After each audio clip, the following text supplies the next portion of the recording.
All right, let's look at Tesla here. I got overwhelming requests to cover Tesla, so I'm gonna look at Tesla, and I want to look at weekly charts. This is a weekly chart, meaning each candle represents 1 week worth of data. The reason is because Tesla has been sort of all over the place. I think if we want to understand overall trend of things, right? Overall trajectory and what are the important pivotal level. That way I can equip you not just for tomorrow or this week, but potentially going into this quarter and possibly all the way till the summer.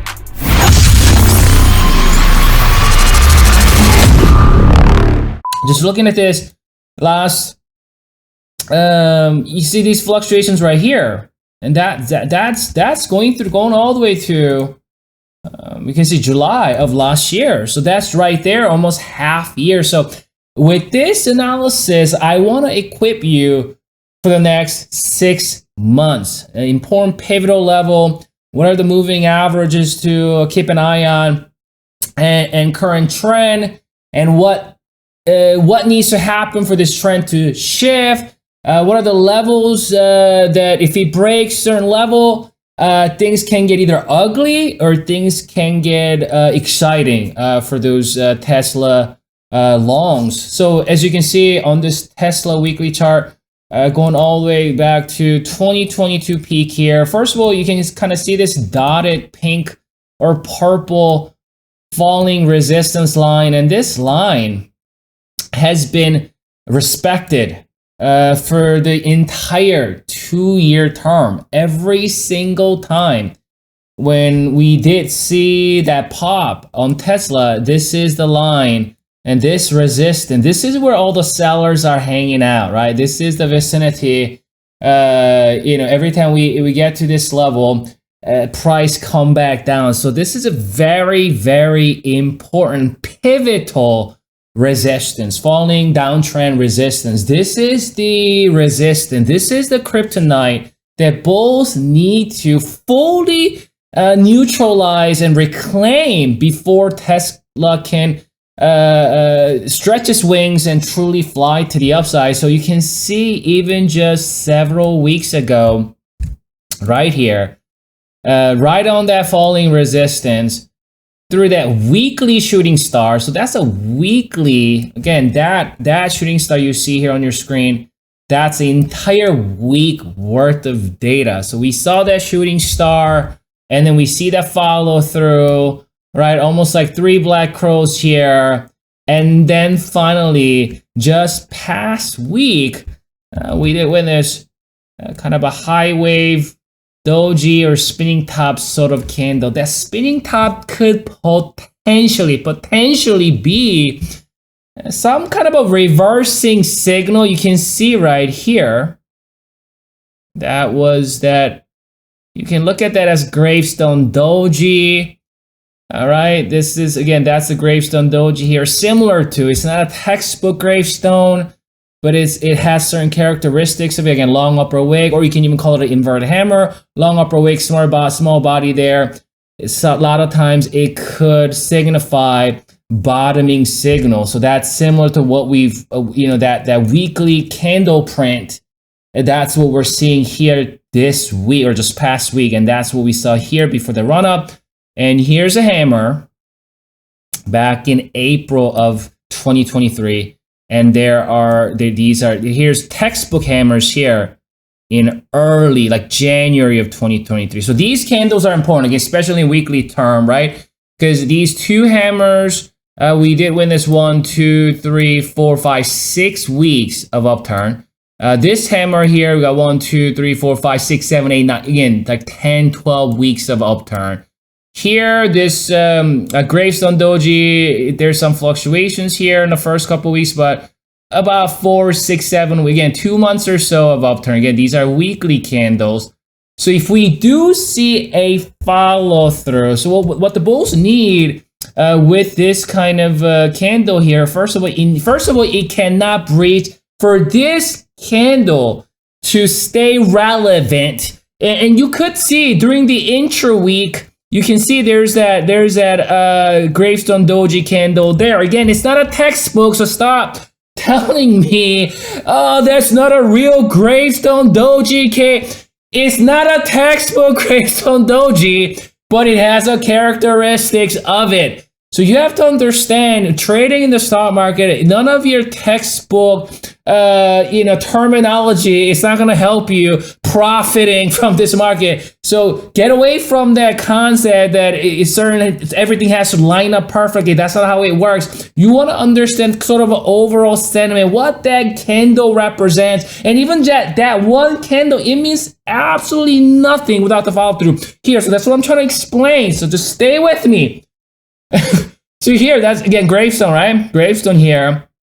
You see in the intra week, on the following week, you can see that lower wick here, right?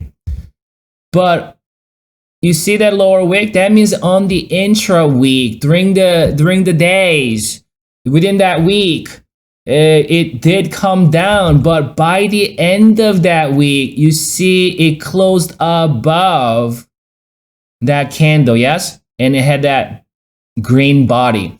So that's first follow through. And ever since then, on a closing basis, again, this weekly candle here, on a closing basis, it never breached below the gravestone doji's body. You see it closed here, or well, closed there, closed here. And that's important. That's why when you're analyzing weekly chart, that's what you need to look for, is that week, the finalized weekly candle, not the wicks here. So you can see then the first week stayed above the gravestone doji candle there, second week, and then we see that follow through, and the market reversed at least for about 2 months there, right? 6 or 8 weeks. So for this, this is actually a spinning top, right? This is a spinning top candle. It has certain inverted hammer, gravestone doji characteristics because of that. It has that upper wig and small body. So for this to play out, right? For this play out, especially also it's important to note that we are still holding up. But you see this big dotted blue line here.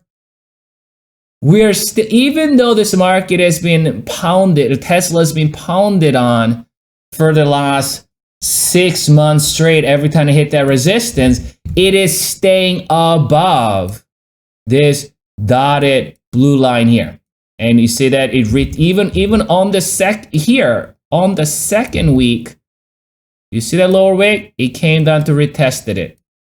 And then it found support there. So found buyers in that, dip buyers are in this vicinity. And then we made a run.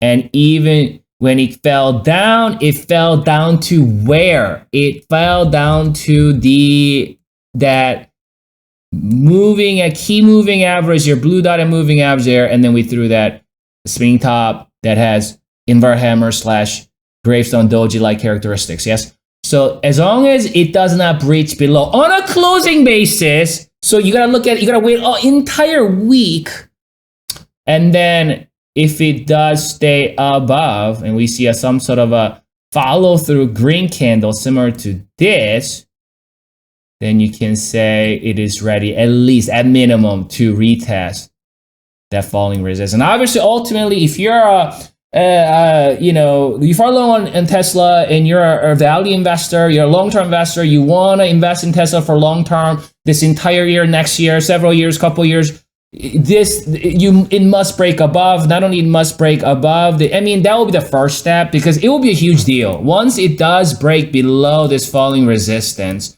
this prominent 2-year resistance, it will be a big deal. But that does not mean it's going to just go whoop straight up, all the way to the upside without any sort of trouble. Though something like that could happen. Tesla is known to do something like that. But you know, realistically, it will break out and then it's going to do something else. It might come back. You know what I mean? That's what the market does. It's not just going to break out and then it's just going to go all the way to the all-time high right away. That does happen, but it's rare. More likely it breaks out first and it needs like a retest or something like that is going to happen. So then 303, 287 is going to become that resistance. It breaks out above it. It's going to come back down, retest it somewhere in this vicinity. And then you want to see that higher low, high, and then making this, you know, making this as equal high resistance. This thing break out finally above it, that 300 level, as you can see, right? That 300 is the confluence zone. If it breaks out above it, closes above it, right?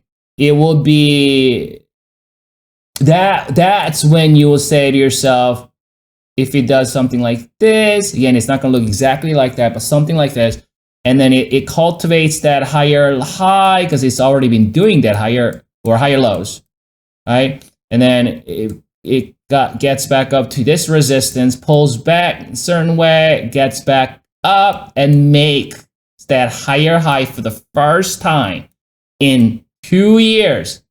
This is the level where you tell yourself, okay, all right, Tesla has finally broken out of this 2-year base. You can even look at this in massive inverted head and shoulder pattern. Finally broken out, and it is now preparing to resume with this primary term uptrend to make new all-time highs, right? And for that to happen, it could take up to several months to 6-9 months to the entire year, right? So I'm equipping you for possibly this entire year. That's what you should be looking forward to. However, things get ugly. The entire market tumbles, let's say, and this thing finally loses it.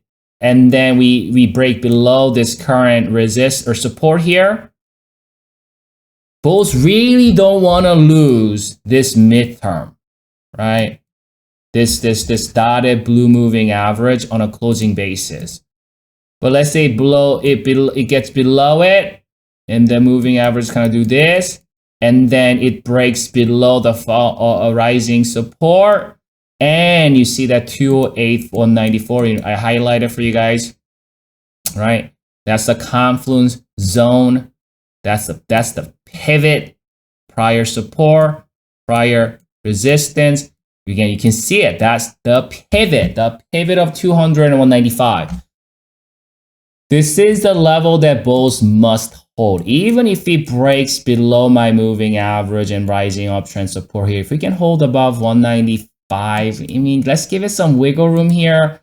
194, 190, yeah, right? Let's not be too like precise with these numbers. Generally speaking, in this vicinity, 190 or so, as long as it can stay above 190, there's still a chance it can bring it up. But let's say if we completely loses it, well then, I mean, yeah, 150 or so, and it's gonna do this, and you really don't want that moving average start acting as resistance. Then things could get ugly. Then you got the lower highs continuing, and then that primary term downtrend could continue. So it is right now sandwiched between 300 and like 200. Yes. This is very, very important level. The fate of this stock is going to determine how it plays out this year, next 6 months, how it behaves in between here, 300 and 200.